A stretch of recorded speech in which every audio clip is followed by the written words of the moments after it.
Dave, I'm most curious to know which Rangers we're going to see tonight, given how you guys played a game you were proud of on Friday and one that you weren't proud of on Thursday.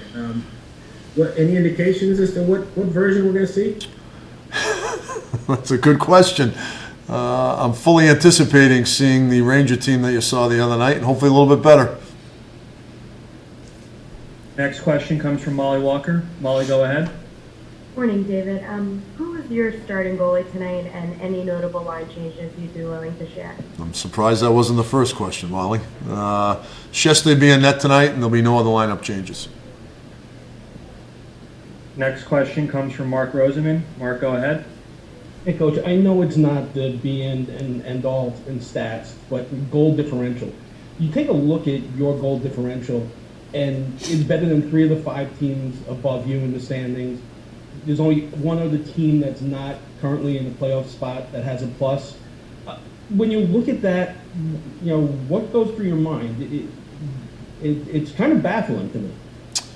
Well, we have had a couple blowouts. You score 9, 8, and 8. That can kind of skew it just a little bit. But overall, I think we've done some pretty good things. But there's a difference between having a big goal differential and winning hockey games. I think there have been games where we have been close, but just haven't done enough to win.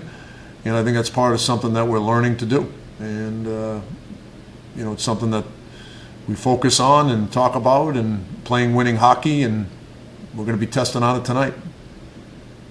Next question comes from Colin Stevenson. Colin, go ahead. Dave, I changed it up on you. I didn't ask you the goalie question first. Sorry then. But I'll ask you this way. Why Igor tonight? I mean, when, before the last game, we talked about Georgie's numbers and, just accepting that and rolling with it and whatever. But obviously you've gone a different way. So How come? Probably a decision that we went back and forth on more than any this year, who to play in goal tonight. And it just, Shesty, I think his play overall has kind of put him in this position where, Georgie played a hell of a game the other night, but, to me, Shesty's put himself in a position to get this opportunity. Next question comes from Molly Walker. Molly, go ahead. Obviously, with Howden on the COVID list, when he was ready to come back and you kept him scratched, I think it was 2 games, and one he was still in New York when you guys were on the road, but were those lineup decisions, or did you want to give him extra time to recuperate, and what have you seen from him since his return?